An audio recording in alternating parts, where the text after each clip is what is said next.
To my channel. কেমন আছো তোমরা সবাই? আশা করছি সবাই খুব ভালো আছো। আমরাও ভালো আছি। আজ হলো বুধবার আর এখন ঘড়ির কাঁটায় সময় হলো সকাল 10টা। তবে চলো আজকের ব্লগটা এখান থেকেই শুরু করা যাক। আশা করছি আজকের ব্লগটা দেখতে তোমাদের ভীষণ ভালো লাগবে। প্রতিটা দিনের মতো আজকে আর তোমাদেরকে এই কথাটা বলতে পারবো না যে জানো তো আজকে না অনেক সকাল সকালই ঘুম থেকে উঠে পড়েছি। তার কারণ হলো আজকে অনেকটাই দেরি করে ঘুম থেকে উঠেছি। ওই ঘুম থেকে যখন উঠেছি তখন 8:15-20 বাজে। আসলে কি হয়েছে বলো তো, কালকে একটু হাটে গিয়েছিলাম আমরা দুজনে। আর টোনাটুনি হাটে গিয়ে এত বাজার করেছি, তারপরে বাড়ি ফিরতে ফিরতেও দেরি হয়ে গিয়েছিল। যদিও আমরা বেরিয়েও ছিলাম অনেকটা দেরি করে। আসলে ওর অফিসের সমস্ত কাজকর্ম প্রায় হাতের কাজটা সেরে তারপরে বেরোতে বেরোতে ওই 8:30-9টা বেজে গিয়েছিল। আমি তো লাস্টে ভাবছিলাম যাব না, তারপরে বলছে না তুমি যখন ভেবেছো সেই শনিবার থেকে যে হাটে গিয়ে সবজি কিনবে, তো আজকে যাবই চলো। তারপরে গিয়ে দেখি বাবা তখনও রাত্রিবেলা 9টা বাজে। হেঁটে হেঁটেই গিয়েছিলাম, এত ভিড়। আসলে কি জানো, হাটে যেহেতু এত টাটকা শাকসবজি পাওয়া যায় তাই সবাই হাট থেকে একটু সবজি কেনার চেষ্টা করে। যাই হোক, হাটের থেকে না অনেক কিছু নিয়ে এসেছি। এই যে গাটি কচু, আদা, রসুন, আর এই গাটি কচুটা আজকে একটু রোদে দিচ্ছি। আর আগের দিন দেখছিলে না সেই তেজপাতা ধুয়ে রোদে দিয়েছিলাম, তো সেই তেজপাতাটাও নিয়ে এসেছি। কারণ কি হয়েছে বলো তো, ওই ছোট ঝুড়ির মধ্যে যেহেতু রোদে শুকোতে দিচ্ছি না, তো ওই জন্য ভালো করে শুকোচ্ছে না। তো ওই জন্য আজকেও আবার নিয়ে এসেছি। একটা বড় ঝুড়ি হলে খুব ভালো হতো।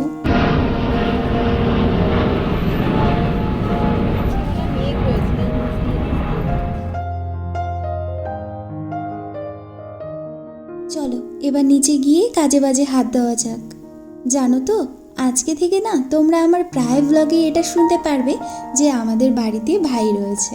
আর তার কারণটা হলো আসলে ও আর ওর দাদা দুজনেই ঠিক করেছে যে এখন থেকে দাদার অফিসের কাজে ও দাদাকে সাহায্য করবে।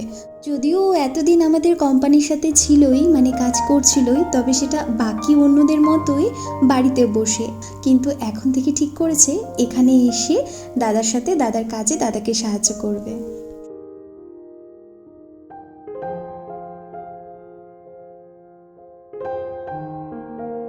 আগের বছর এরকম সময় আমি আমার শ্বশুরবাড়িতে ছিলাম, আর সেইখানে এরকম সময় এই শীতটা পড়েছে তখনই ওই কাঁথা কম্বল এইসব গায়ে দিতে হচ্ছিল। তবে এবার আর তা লাগছে না, একটা চাদরেই আমাদের হয়ে যাচ্ছে।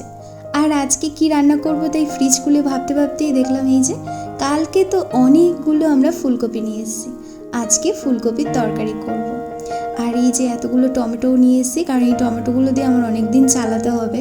আসলে রোজ যেহেতু বড়বাবু বাজারে যেতে পারে না, তো সেই ক্ষেত্রে হয় কি কিছু বুঝে বুঝে আমাকে বাজার করতে হয়। যেমন টমেটো ছাড়া আমি একদমই রান্না করতে পারি না, আদা, টমেটো, কাঁচা লঙ্কা এগুলো রেখে দিতে হয়। যদিও এখানে ধারে কাছে যে মুদিখানা দোকান আছে সেখানে ওই আদা, লঙ্কা, রসুন, পেঁয়াজ, আলু এগুলো পাওয়া যায়, কিন্তু ওই টমেটো তো আর পাওয়া যাবে না। তো ওই জন্য এই টমেটোটাকে একটু বেশি করেই এনে নিয়েছি। আর অনেক সবজি কিনেছি কালকে, জানো এই যে ভেজিটেবল রাখার যে জায়গাটা এটা না পুরোটাই খালি হয়ে গিয়েছিল, তো সেটা এখন পুরোটাই ভর্তি হয়ে গিয়েছে। আর যখন এরকম ফ্রিজ খুললে অনেক সবজি থাকে না, আমার ভীষণ ভালো লাগে। কালকে আমাদের বাড়িতে প্রথম এবছরের পালং শাক এসছে, তবে এই পালং শাকটা আজকে করব না, দেখি কালকে যদি পারি কালকে করে ফেলবো। আর দাঁড়াও এখানে কি রয়েছে দেখে নিই। এখানে রয়েছে কালকে না এই যে কপির পাতা নিয়ে এসেছি, মানে যেই দোকান থেকে এই কপি কিনেছি, ফুলকপি কিনেছি, তো সেই ফুলকপির যে কচি কচি পাতাগুলো সেই পাতাগুলো নিয়ে এসেছি। আর ওই দোকানের দাদা আবার কি করেছে আরও কিছু পাতা দিয়ে দিয়েছে। আমাদের ভীষণ ভালোবাসেন উনি, তো যখনই এরকম সবজি কিনতে যাই কিছু না কিছু সবজি একটু বেশি করে দিয়ে দেয়। আর এদিকে এখন আমি বেগুন কাটছি, বেগুন দিয়ে মূলো শাক করব।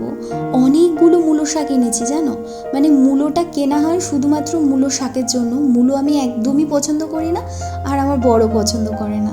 তো কি আর করার, শাকটা তো আর এমনি খাওয়া যায় না, মানে এমনি কি করে আনবো না, শাক তো এমনি বিক্রি হয় না।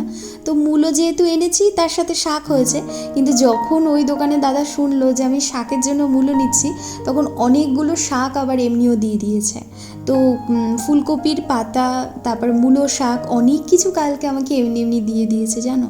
যাই হোক, অনেকগুলো সবজিও হয়েছে, মানে এবার অনেক দিন চলে যাবে এই সবজি দিয়ে আমাদের। আর এদিকে না এখন এই মূলো শাকটাকে গামলায় জল নিয়ে নিয়েছি, জলের মধ্যে ভিজিয়ে রেখে দেবো বেশ কিছুক্ষণ। তারপরে ওই মাটি বালি যা থাকবে সব ঝরে পড়ে গেলে পর ভালো করে ধুয়ে তারপরে শাকটা কেটে নেব।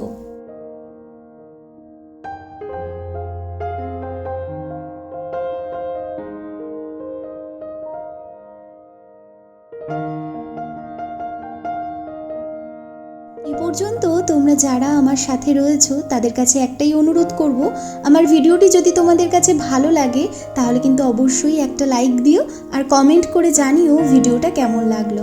আর যারা প্রতিদিনই ভিডিও দেখার সাথে সাথেই একটা করে লাইক দাও, আমায় কমেন্ট করে জানাও ভিডিওটা কেমন লাগলো, আমার বলার কোনো অপেক্ষাই রাখো না, তার আগেই কাজটা করে থাকো, তাদেরকে জানাই অসংখ্য ধন্যবাদ।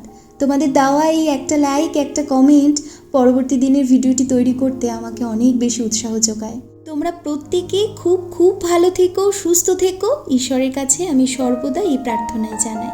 টুম্পাস কুকারি ভ্লগ আমার প্রতিদিনের ভিডিও দেখে ভিডিও শেষে একটা করে লাইক দেয় দিদিভাই, একটা করে কমেন্ট করে। দিদিভাই, তোমাকে আমি একটাই কথা বলতে চাই, তুমি হয়তো নিজেও জানো না নিজের অজান্তে তুমি আমার মনের জোর কতখানি দৃঢ় করছো, আমায় যে কতখানি ভালোবাসো আমি এই ভিডিওর শেষে তোমার এই কমেন্টটা দেখে আমি বুঝতে পারি যে তুমি প্রতিদিন একটা কমেন্ট করতে ভুলো না, একটা লাইক দিতে ভুলো না। তুমি খুব খুব ভালো থেকো দিদিভাই। আর আজকে সকালে জলখাবারে খেয়েছি আমরা রুটি আর আলু ভাজা। তো আমি একটা রুটি খেয়েছি আর বড়বাবুকে দুটো রুটি দিলাম। যাই হোক, রুটি আর আলু ভাজা খেয়ে এদিকে এখন রান্নাবান্না চাপিয়ে দিয়েছি, কারণ দুপুরবেলা একটু তাড়াতাড়ি করে রান্নাবান্না সারতে হবে। তারপরে আবার আজকে না আমরা 3 জন বসবো আমাদের ঘরোয়া একটা মিটিংয়ে, মানে ঘরোয়া মিটিং বলতে আজকে অফিসের মিটিংয়েই আমরা দুপুরবেলা একটু বসবো, আমরা 3 জন বসবো। তো ওই জন্য একটু তাড়াহুড়ো করেই কাজ করছি। আর এদিকে না ভাই এইমাত্র চলে এসেছে, তো বেশ ভালোই হয়েছে, ও এখন বড়বাবুর সাথে অফিস ঘরে বসে কাজ করছে আর আমি আমার মতো এদিকে রান্নাঘরের কাজ করছি।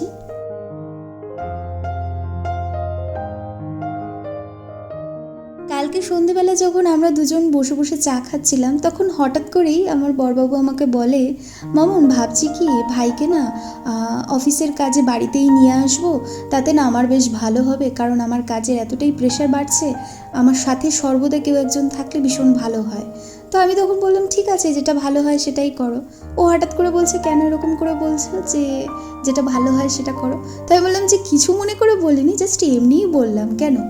বলছে না, মানে আমি তো কোনো কিছুই তোমাকে জিজ্ঞাসা না করে করি না, তুমিও কখনো কোনো কিছু আমাকে জিজ্ঞাসা না করে করো না, তো তুমি যদি কোনো মতামত থাকে তোমার সেটা জানাও। তো আমি তখন ওকে বললাম যে না গো, আমার কিছুই বলার নেই, কারণ আমি জানি তুমি যেই সিদ্ধান্তটা এই মুহূর্তে নিয়েছো ওটা ঠিকই আছে। তো কী বলো তো, জিজ্ঞাসা করার মধ্যে যে খুব আহামরি কিছু থাকে তা না, তবে বিয়ের আগে যখন আমরা রিলেশনে ছিলাম তখন সবসময় আমি ওকে জিজ্ঞাসা করতাম যে আমরা সুখী হব তো, আমরা ভালো থাকবো তো। বড়বাবু তখন আমায় একটাই কথা বলতো, মামুন স্বামী স্ত্রীর সম্পর্কটা তখনই সুন্দর হয় যখন একে অন্যের প্রতি নির্ভরশীল থাকে এবং দুজনেই দুজনার চাওয়া পাওয়াকে গুরুত্ব দেয়। সেই দিনের ওই কথাগুলো আমি আজও সর্বদা মনে রাখি আর সারা জীবন মনে রাখবো।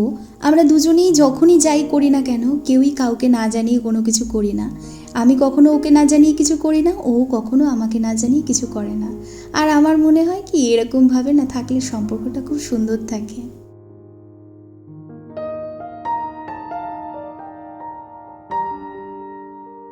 আচ্ছা, এদিকে কিন্তু তোমাদের সাথে গল্প করতে করতে আমার ফুলকপি আলুর তরকারি রান্না করা হয়ে গিয়েছে, আর নামানোর আগে একটু ধনেপাতা ছিটিয়ে দিয়েছি, বেশ সুন্দর সেন্ট দিচ্ছে জানো।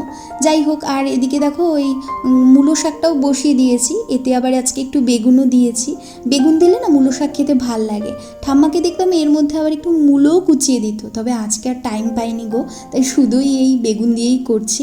আর এদিকে ভাতটাও হয়ে গিয়েছে, ভাতটাকে এখন গড় দিয়ে দেবো, ব্যাস তারপর শাকটা হয়ে গেলেই হয়ে যাবে। মৌসুমি দাস কমেন্ট করে লিখেছে, বিসলেরির বোতলে জল খেও না। তো সত্যি কথা বলতে কি বলো তো, ওই বোতলে আমরা জল খাই না, কিন্তু রান্নার জন্য ওই বোতলে জল ব্যবহার করি।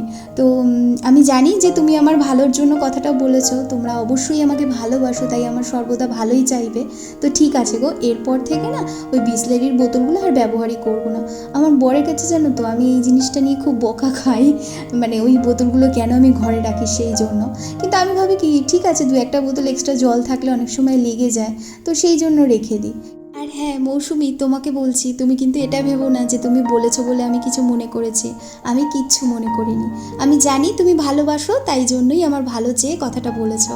তুমিও খুব খুব ভালো থেকো এবং সুস্থ থেকো, কেমন?